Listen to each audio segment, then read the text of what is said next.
Hello everyone. उम्मीद है आप लोग बहुत अच्छे होंगे और बहुत अच्छे से आपकी पढ़ाई भी चल रही होगी। आप अच्छे भी होंगे, स्वस्थ भी होंगे। तो जैसा कि हम लोगों ने सब्जेक्टिव मेथड पे थ्योरेटिकल बेसिस पे पॉलिटी की क्लासेस स्टार्ट की थी।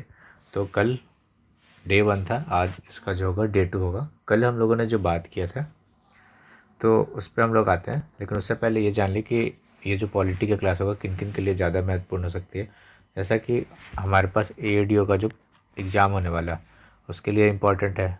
जो सीजीएल जो बच्चे देते हैं उनके लिए रिलेवेंट होगा। इसके अलावा जो एसएससी सीजीएल देते हैं उनके लिए भी रिलेवेंट होगा। या वैसे हर एग्ज़ाम जहाँ पे पॉलिटी पूछा जाता है उन सब के लिए ये क्लास नहीं बराबर ही रिलेवेंट है, बराबर ही इम्पॉर्टेंट है।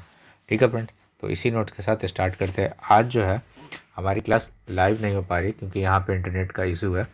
तो आज मैं ये क्लास रिकॉर्डेड करके डाल दे रहा हूँ, आप इसे ज़रूर देख लीजिएगा।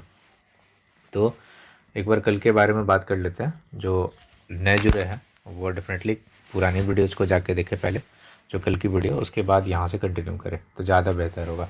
तो कल हम लोगों ने बात किया था संविधान की रचना के बारे में, संविधान सभा, फिर उनका निर्माण कैसे होता है, कैबिनेट मिशन के आधार पर कब आए थे। ये डेट भी आपसे पूछ ले जाते हैं, इसलिए ये डेट भी इम्पॉर्टेंट है। आप डेट के साथ ही याद करें। ये इलेक्शन कब हुए थे, उनका परिणाम क्या हुआ था, ठीक है, कितने मेंबर थे और टोटल कितने सदस्य थे, इन सब के बारे में हम लोगों ने डिटेल से डिस्कस किया था। फिर फिर 3 डेट है, 9 दिसंबर, 11 दिसंबर और 13 दिसंबर को। एक क्वेश्चन आपसे ये पूछे जा सकते हैं, यहाँ ध्यान दीजिएगा कि 13 दिसंबर जो था इस कितने नंबर की बैठक थी।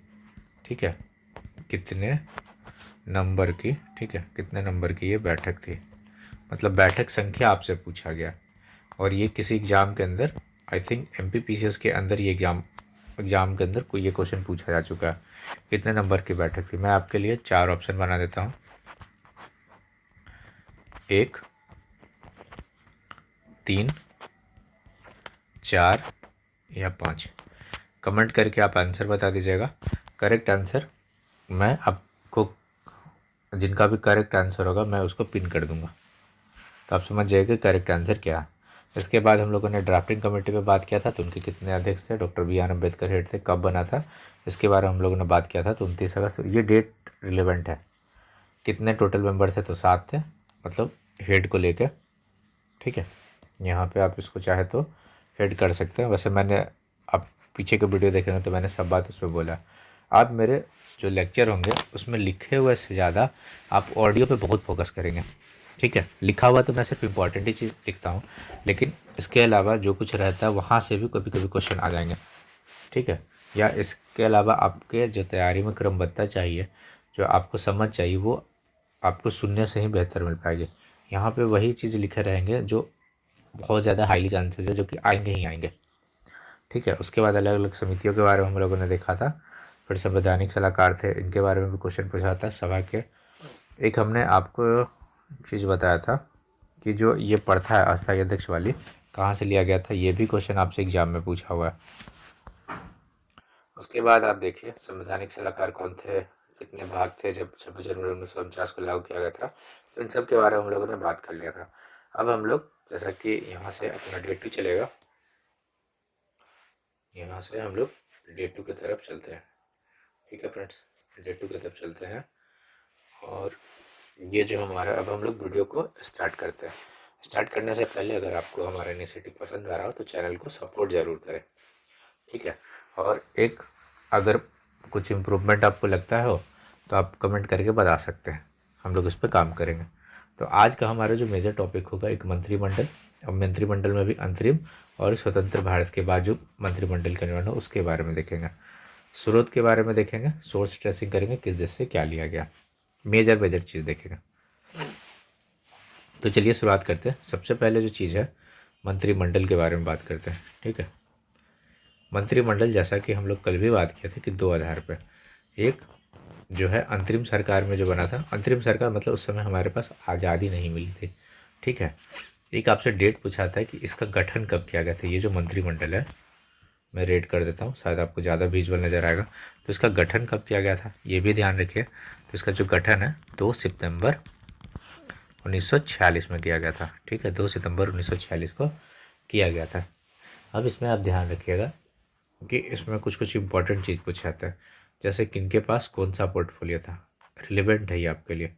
ठीक है, तो एक समझिए कि सबसे ज़्यादा रिलेवेंट पंडित जवाहरलाल नेहरू। ठीक है, JLN मतलब जवाहरलाल नेहरू, उनके पास कौन सा पोर्टफोलियो था, तो ये समझिए।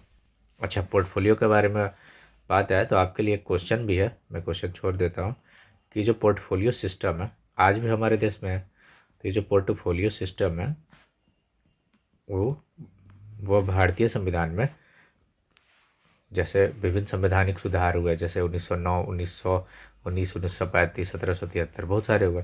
तो पोर्टफोलियो सिस्टम कहाँ से लिया गया है, ठीक है, किस एक्ट से लिया गया, आप कमेंट करके बताइएगा। दो क्वेश्चन आपके लिए हो गए। उसके अलावा देखिए जवाहरलाल नेहरू के पास जो है कौन सा विभाग था, तो हम लोग समझिए कि मंत्रिमंडल के प्रमुख कौन थे, जवाहरलाल नेहरू थे। ठीक है, मंत्रिमंडल के जो प्रमुख थे, मंत्रिमंडल के जो प्रमुख थे कौन थे, जवाहरलाल नेहरू जी थे।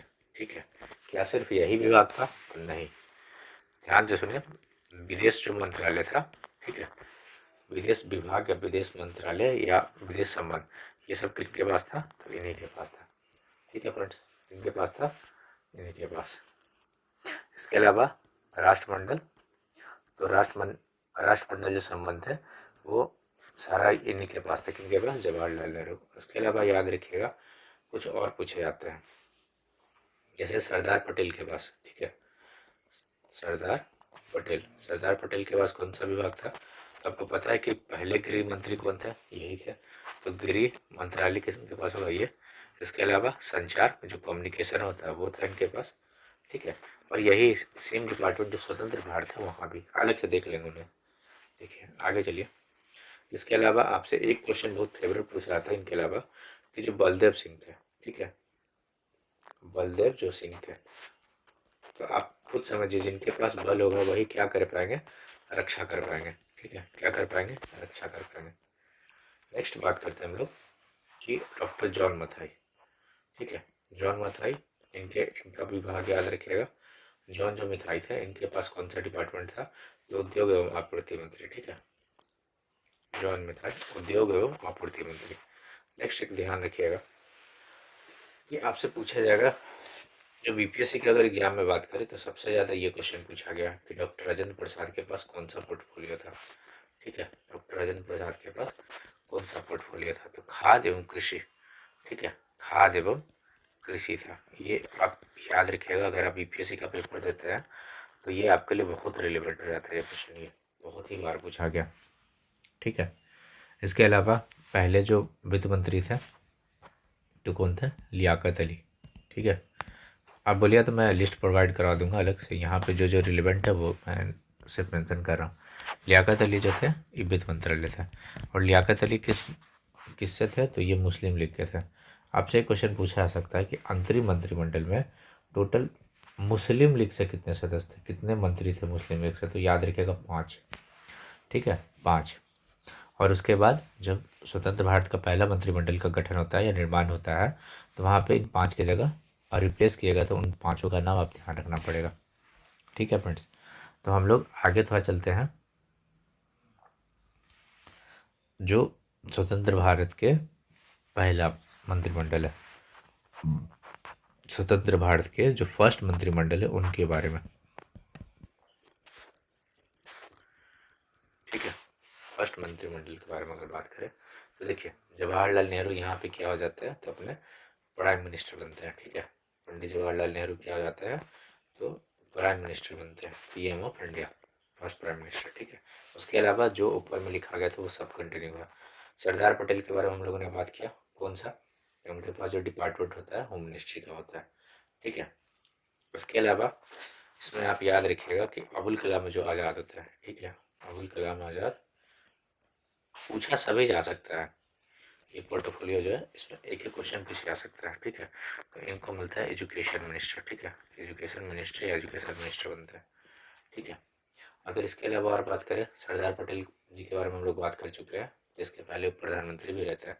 ठीक है, इसके अलावा डॉक्टर जो राजेंद्र प्रसाद होते हैं, ठीक है, डॉक्टर जो राजेंद्र प्रसाद होते हैं वो खाद्य और कृषि मंत्री होते हैं। ठीक है, इसके अलावा और आप देखिए, जैसे जगजीवन राम, ये बनते हैं क्या, श्रम मंत्री। इसके अलावा आप देखिए जो हेल्थ मिनिस्ट्री है, ठीक है, हेल्थ मिनिस्टर, इनका नाम बिल्कुल ध्यान रखिएगा। जो हेल्थ मिनिस्टर होते हैं कौन है, राजकुमारी अमृत कौर। क्या है इनका नाम, राजकुमारी अमृत कौर। आप समझिए उस समय में एक महिला हेल्थ मिनिस्टर बन रही है, कितनी बड़ी बात होगी। ये बहुत अच्छी बात है और ये हमारे सोसाइटी को ही दर्शाता है, उसके प्रोग्रेस को, कितना प्रोग्रेसिव सोच है। इसके अलावा विधि मंत्री, ये क्वेश्चन आपसे पूछ लिया था तो आप खुद ही गेस कर सकते हैं, डॉक्टर भीमराव अम्बेडकर ही होंगे जो विधि मंत्री होंगे, ठीक है। इसके अलावा पहले वित्त मंत्री, ये क्वेश्चन आपसे पूछा जाता है कि पहले जो फाइनेंस मिनिस्टर है वो किनके पास था, तो आर के जेटली, ठीक है, आर के जेटली के पास था, ठीक है। यहाँ से आपसे क्वेश्चन पूछे जा सकते हैं, ठीक है। और इसके अलावा आप बोलिएगा तो मैं पूरा लिस्ट ही प्रोवाइड करवा दूंगा, लेकिन मुझे जो जो रिलेवेंट लगा वो मैं आपको कवर कर दिया। तो अब इसके बाद हम लोग चलते हैं सोर्स में, ठीक है। अब हम लोग जो नेक्स्ट टॉपिक चलते हैं कि कहाँ से क्या लिया गया था, यानी जो संविधान है। आई होप यहाँ तक आपको एक चीज़ समझ में आएगा। तो संविधान के जो है स्रोत क्या है, संविधान के स्रोत ये कहाँ कहाँ से क्या है, देखिए इसको बहुत अच्छे से समझिए। जैसे हमारा जो संविधान बना तो बहुत सारे देशों के संविधान का अध्ययन किया गया, जो बातें वहाँ के संविधान में बहुत अच्छे तरीके से कार्य कर रही थी उनको अडॉप्ट किया गया। अब यहाँ बात समझिए कि उनको अडॉप्ट किया गया तो एज इट इज नहीं, बल्कि भारतीय परिवेश के अंतर्गत उसे अडॉप्ट किया गया है, ठीक है।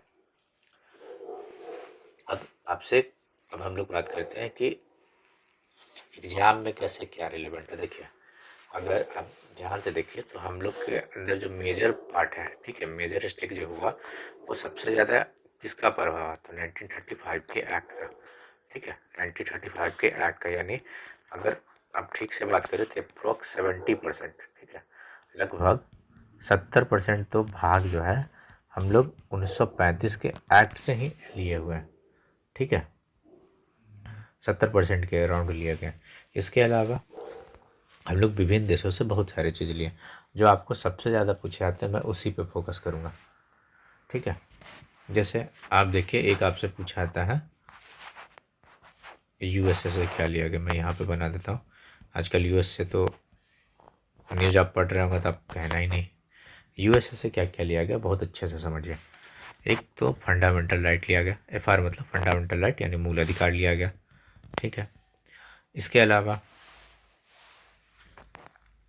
अलावा देखिए कि जो जुडिशियल रिव्यू है, ठीक है, जुडिशियल रिव्यू लिया गया है, ठीक है। इसके अलावा जो हमारा न्यायपालिका होता है यानी जुडिशियरी सिस्टम है तो वो कैसा होना चाहिए, इंडिपेंडेंट होना चाहिए। तो न्यायपालिका की क्या स्वतंत्रता ली गई है, ठीक है। नेक्स्ट हम लोग और बात करें तो जो इम्पीचमेंट होता है, ठीक है। अब इम्पीचमेंट किस पे होता है, तो जो इम्पीचमेंट होता है प्रेसिडेंट पर महाभियोग जो लगाया जाता है वो प्रेसिडेंट पर लगाया जाता है, वो कहाँ से लिया गया है, तो यूएसए के संविधान से लिया गया, ठीक है। और एक बात ध्यान रखिएगा, ये जो महाभियोग जो शब्द है, ये टर्म है, ये आपसे पूछेगा जाएगा किसके लिए यूज होता है, तो सिर्फ प्रेसिडेंट के लिए। बाकी जगह मैंने देखा यूट्यूब पे आपको बताते हैं अलग अलग जगह के लिए यूज होता है, बिल्कुल भी नहीं, ओनली प्रेसिडेंट के लिए ही यूज किया जाता है, ठीक है। इसके अलावा आपसे क्वेश्चन महाभियोग से ऐसे ही पूछ लेते कि कैसी व्यवस्था है, तो अर्ध न्यायिक व्यवस्था है। कैसी व्यवस्था है, अर्ध न्यायिक है, ठीक है। आपसे ऐसे क्वेश्चन पूछेगा और ऑप्शन में लिखा रहेगा न्यायिक है या अर्ध न्यायिक है, ठीक है। इसके अलावा यूएसए से और क्या लिया गया है, तो जो वाइस प्रेसिडेंट होते हैं, ठीक है, अभी कौन है वाइस प्रेसिडेंट, तो सीपी राधाकृष्णन सर है, ठीक है। कितने नंबर के हैं, तो 15th नंबर के हैं। तो ये व्यवस्था कहाँ से लिया गया है, तो यूएसए से लिया गया। नेक्स्ट अगर हम लोग बात करें कि अब वाइस प्रेसिडेंट कैसे काम करते हैं सभापति के रूप में, तो ये व्यवस्था भी कहाँ से ली गई होगी, यूएसए से ली गई होगी, ठीक है। इसके अलावा आप पढ़े होंगे आर्टिकल 14, उसमें एक टर्म है विधि का समान संरक्षण, ठीक है, विधि का समान संरक्षण। तो विधि का समान संरक्षण भी कहाँ से लिया गया, यूएसए से लिया गया। आई होप कि सब कुछ क्लियर होगा, ठीक है। इसके अलावा न्यायालय के बारे में हम लोगों ने बात कर लिया। हाँ, तो इतना इतना सारा चीज़ जहाँ से आपसे क्वेश्चन पूछे जाते हैं तो आप ध्यान रखिएगा, ठीक है। इसके अलावा एक कंट्री और देखिए, मैं कलर चेंज कर देता हूँ ताकि आपके लिए थोड़ी आसानी होगी। पेजबल एक आपसे एक कंट्री है जर्मनी। कौन सी कंट्री है? जर्मनी, जहाँ के कार काफ़ी फेमस होते हैं। तो जर्मनी से क्या लिया गया है? तो जर्मनी से आप याद रखिएगा कि जैसे आपातकाल के समय जो फंडामेंटल राइट का क्या होता है, निलंबन कर दिया जाता है, ठीक है। आपातकाल के समय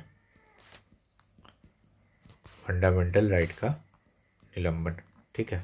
यानी फंडामेंटल राइट जो सस्पेंड होता है वो कहाँ से लिया गया? तो जर्मनी से लिया गया। और अगर और स्पेसिफिक पूछे तो जर्मनी में कहाँ? तो जर्मनी का जो बीमर संविधान है वहाँ से लिया गया, ठीक है। एक एक चीज़ और यहाँ पे समझ लीजिए थोड़ा, जो सोवियत रूस है यूएसएसआर, तो यहाँ से जो लिया गया फंडामेंटल ड्यूटी लिया गया, ठीक है। क्या लिया गया? फंडामेंटल ड्यूटी लिया गया। अब हम लोग थोड़ा और आगे बढ़े क्योंकि ये इम्पोर्टेंट है, इससे आपसे हर साल ही क्वेश्चन आएंगे, ठीक है। अब ये समझिए कि और क्या हम लोग देखते हैं, जैसे आई होप यहाँ पे आपको दिख रहा होगा, एक कंट्री है कनाडा, ठीक है। बीच में हमारे रिलेशन काफ़ी ख़राब हो गए थे कनाडा से, आपको पता होगा। अगर नहीं पता तो थोड़ा पता करिए क्योंकि करंट अफेयर भी आपके लिए बहुत रिलेवेंट है। किसी भी एग्ज़ाम की आप तैयारी कर रहे हैं तो बहुत ही रिलेवेंट है। तो कनाडा में जैसे सरकार का जो संघीय रूप है, ठीक है, सरकार का जो संघीय रूप है कहाँ से लिया गया? तो कनाडा से लिया गया। संघीय स्वरूप, ठीक है, कहाँ से लिया गया? कनाडा से लिया गया। उसके अलावा जो है जो अवशिष्ट शक्तियाँ, अब अवशिष्ट शक्तियाँ क्या है? हम लोगों ने क्वेश्चन वाले पार्ट पे तो डिस्कस किया था। इसके अलावा भी आप ये समझिए कि जैसे 7वें अनुसूची में 3 प्रकार की विषय दिया गया, संघ सूची, राज्य सूची, समवर्ती सूची। तो इसके अपने अपने विषय हैं। इसके अलावा जो कुछ भी बच जाती है वो किसके पास, वो किसके अंतर्गत होगा? तो अपशिष्ट शक्ति के अंतर्गत। और ये व्यवस्था कहाँ से ली गई है? तो कनाडा से ली गई है, ठीक है। इसके अलावा संघ और राज्य के बीच में शक्ति का विभाजन है, ठीक है। शक्ति का विभाजन कहाँ से लिया गया है? तो कनाडा से। शक्ति का विभाजन, विभाजन ऐसा लिख दिया मैंने, शक्ति का विभाजन। जब कभी शॉर्ट नोट्स बनाएगा तो आप किसी प्रकार का सिंबल वगैरह यूज कर सकते हैं, लेकिन मैं कहता हूँ शॉर्ट नोट्स बनाने से पहले आप कम से कम उसको 3 से 4 बार पढ़े तभी शॉर्ट नोट्स बनाए।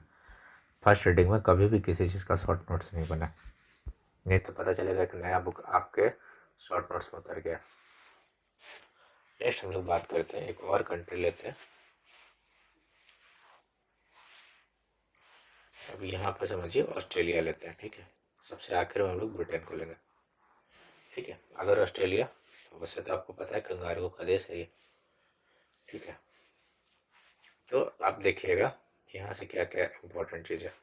एक चीज़ समझिए कि जो समवर्ती सूची है, ठीक है, समवर्ती सूची है, यह व्यवस्था कहाँ से ली गई है? तो ऑस्ट्रेलिया के संविधान से ली गई है। और यहाँ क्या था, मैं 2 चीज़ हाईलाइट करना चाहता हूँ। यहाँ अपशिष्ट शक्तियाँ वो कहाँ से ली गई है? कनाडा से। और यहाँ क्या? समवर्ती सूची, ठीक है। इसके अलावा आप ये समझिए हमारे प्रस्तावना है, ठीक है।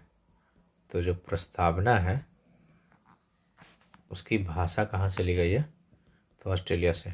अब आपके मन में आ रहा हो कि प्रस्तावना कहाँ से ली गई है, तो देखिए यहाँ पे हम लोग यूएस से थे, तो यूएस से में हम लोग प्रस्तावना, आई थिंक मैंने रहने दिया है इसको। देखिए प्रस्तावना कहाँ से लिया गया? तो यूएसए से लिया गया, ठीक है। प्रस्तावना कहाँ से लिया गया? यूएसए से। इसको बिल्कुल ध्यान रखिएगा। और लेकिन अगर प्रस्तावना की भाषा, देखिए ये सब कुछ इतना आसान नहीं है। प्रस्तावना की भाषा कहाँ से लिया गया है? ऑस्ट्रेलिया से। और प्रस्तावना कहाँ से लिया गया? यूएसए से, ठीक है। इसके अलावा आप देखिए केंद्र राज्य संबंध है, कौन सा संबंध? तो एक मिनट, केंद्र राज्य संबंध है, ठीक है। सेंटर स्टेट जो रिलेशन है वो कहाँ से लिया गया? तो वो लिया गया ऑस्ट्रेलिया से। कहाँ से लिया गया? ऑस्ट्रेलिया से। आई होप कि सभी पॉइंट क्लियर होंगे। एक 2-3 चीज़ और समझिए जिसमें इम्पोर्टेंट हो जाता है। अब मैं इसको यहाँ बना देता हूँ, ठीक है। अगर आपको पीडीएफ चाहिए तो आप टेलीग्राम ग्रुप ज्वाइन कर सकते हैं, ठीक है। कुछ दिन में मैं अपना ईमेल आईडी प्रोवाइड करवा दूंगा, जो भी आपको बात करने को आप वहाँ कर सकते हैं। इसके अलावा आप कमेंट में कर सकते हैं। आयरिश कॉन्स्टिट्यूशन से या आयरलैंड के संविधान से हम लोगों ने क्या लिया है, इस पर हम लोग थोड़ा बात कर लेते हैं।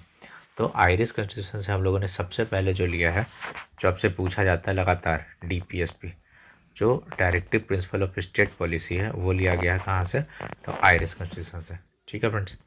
इसके अलावा जो लिया गया है वो समझिए, राष्ट्रपति का जो निर्वाचक, जो इलेक्टोरल कॉलेज बनता है, ठीक है, राष्ट्रपति का जो निर्वाचक मंडल बनता है, तो उसकी व्यवस्था कहाँ से लिया गया, वो यहीं से लिया गया है, आयरलैंड के संविधान से, ठीक है। इसके अलावा राष्ट्रपति, आपको पता होगा राष्ट्रपति मनोनयन करते हैं, राष्ट्रपति द्वारा विभिन्न विषय में क्या करते हैं, राष्ट्रपति द्वारा मनोनयन, ठीक है। अब मनोनयन से भी आपसे क्वेश्चन पूछा सकता है 6 लेवल पर। हम राष्ट्रपति द्वारा मनोनयन कहाँ करते हैं, तो राज्यसभा में करते हैं, ठीक है। राज्यसभा के अंदर करते हैं, कितने लोग को करते हैं, 12 लोग को करते हैं, ठीक है। कितने फील्ड में करते हैं ये भी आपसे पूछा सकता है। तो एक हो गया कला, ठीक, साहित्य हो गया, ठीक है, कला हो गया, साहित्य हो गया। इसके अलावा एक और याद रखिए, विज्ञान, विज्ञान हो गया। इसके अलावा कला हो गया, साहित्य हो गया, विज्ञान। इसके अलावा समाज सेवा हो गया। तो इन क्षेत्रों में राष्ट्रपति क्या करते हैं, मनोनयन करते हैं। कितने लोग का करते हैं, 12 लोग का करते हैं, लोकसभा के अंदर नहीं, राज्यसभा के अंदर करते हैं, ठीक है। तो ये सारा चीज़ कहाँ से लिया गया, यहीं से, आयरिश कॉन्स्टिट्यूशन से, ठीक है। इसके अलावा आई होप यही सारी चीज़ यार आयरिश कॉन्स्टिट्यूशन से लिया गया। नेक्स्ट देखिए, एक और कंट्री है हम लोग देखते हैं, सबसे आखिर में हम लोग देखेंगे ब्रिटेन को। एक कंट्री और देखिए, उस कंट्री का नाम हम लोग करते हैं जापान, ठीक है। जापान से हम लोग क्या लिए हैं, तो जापान से हम लोग लिए विधि द्वारा स्थापित प्रक्रिया, ठीक है। इन सब पे हम लोग डिटेल से आगे आने वाले दिनों में बात करेंगे कि कौन सा चीज़ क्या होता है। विधि द्वारा स्थापित प्रक्रिया कहाँ से लिया गया, जापान से लिया गया, ठीक है फ्रेंड्स। आई होप कि ये आपको समझ आएगा। फिर एक कंट्री लेते हैं दक्षिण अफ्रीका, ठीक है। एक कंट्री लेते हैं हम लोग साउथ अफ्रीका से, ठीक है। जो साउथ अफ्रीका है, यहाँ से क्या लिया गया, तो यहाँ से बहुत मेजर चीज़ लिया गया, जो संविधान आर्टिकल जो 368 है, ठीक है। यानी क्या आर्टिकल 368 मतलब संविधान संशोधन की जो प्रक्रिया है, ठीक है, संविधान संशोधन काफ़ी है, आर्टिकल 368 आप समझ जाएगा। संविधान संशोधन की जो प्रक्रिया है वो साउथ अफ्रीका से लिया गया। एक कंट्री हमने छोड़ा है जो मेजर है, ब्रिटेन है, ठीक है। कहाँ से, ब्रिटेन से। तो ब्रिटेन से हम लोग क्या लिए हैं और नहीं लिए हैं उसे ध्यान से समझिए, ठीक है। ब्रिटेन, तो पहला बात आप समझिए कि संसदीय जो प्रणाली है, जैसे ब्रिटेन के अंदर संसदीय प्रणाली है, ठीक है, सेम जो संसदीय प्रणाली अपने इंडिया में, वहाँ भी क्या है, लोअर हाउस है, यहाँ भी क्या है, लोअर हाउस है। वहाँ भी अपर हाउस है, यहाँ भी अपर हाउस है, बस नाम में अंतर है, ठीक है। नाम में क्या है, अंतर है, और कुछ अंतर नहीं है। इसके अलावा जैसे हम लोग को पता है कि हम लोग सिंगल सिटीजनशिप प्रेफर करते हैं। कुछ देशों में है जहाँ पर डुअल सिटीजनशिप का प्रावधान है, लेकिन अपने देश में क्या है, सिंगल सिटीजनशिप, एकल नागरिकता, ठीक है। इसके अलावा जो रूल ऑफ लॉ है, आर्टिकल 14 में विधि के, रूल ऑफ लॉ, विधि के समक्ष समानता, ठीक है। इसमें दूसरा पार्ट में विधि के संबंध संरक्षण, वो यूएसए से लिया गया, ठीक है। आप अगर आर्टिकल 14 को ध्यान से पढ़ेंगे तो डेफिनेटली आप इस बात को समझ पाएंगे जो मैं कहना चाह रहा हूँ। अगर आपने नहीं पढ़ा है तो कोई बात नहीं, आप वीडियो देखें, आपको लगभग चीज़ें यहाँ याद होगा, बस आपका कंसंट्रेशन लूज नहीं होना चाहिए, ठीक है। इसके बाद देखिए जो संसदीय विशेषाधिकार है, ठीक है, संसदीय जो विशेषाधिकार है, विशेषाधिकार वो कहाँ से लिया गया है, तो वो लिया गया आपको कहाँ से, ब्रिटेन के संविधान से। ठीक है, इसमें भी संसद के लिए भी है और राज्य के लिए भी है। तो संसद के लिए आप आर्टिकल बता सकते हैं क्या?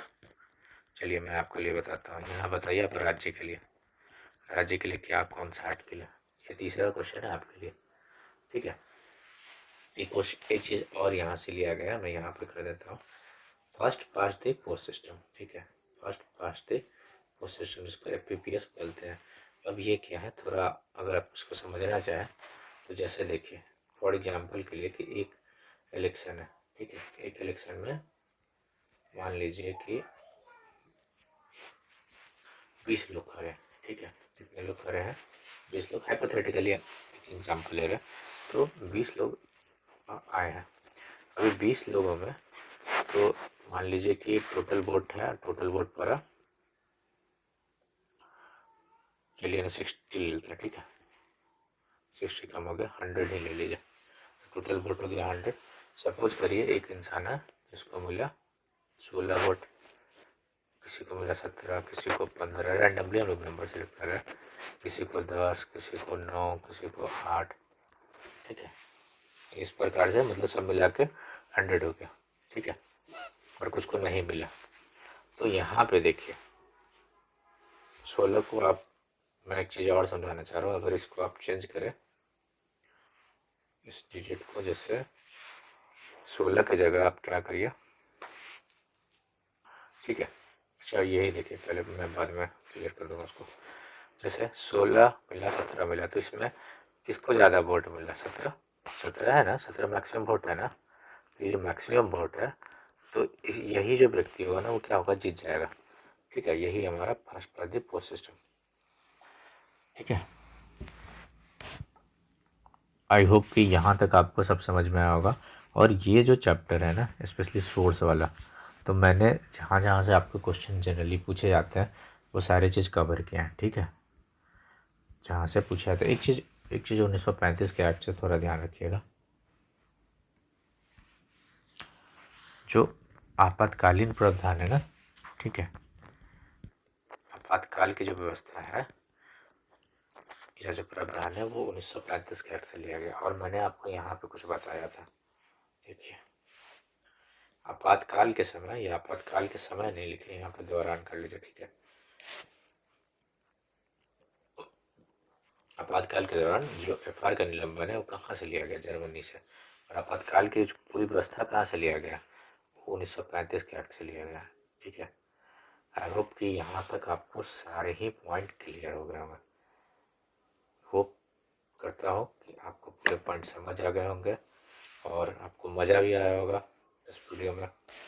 अगर आपको वीडियो थोड़ा भी पसंद आया तो अपने दोस्तों के साथ शेयर करें, और अगर आपको कोई डाउट रह गया तो कमेंट बॉक्स में डेफिनेटली आप अपने डाउट पूछ सकते हैं। ठीक है फ्रेंड्स, और कैसा लग रहा है वीडियो ये भी बताएं।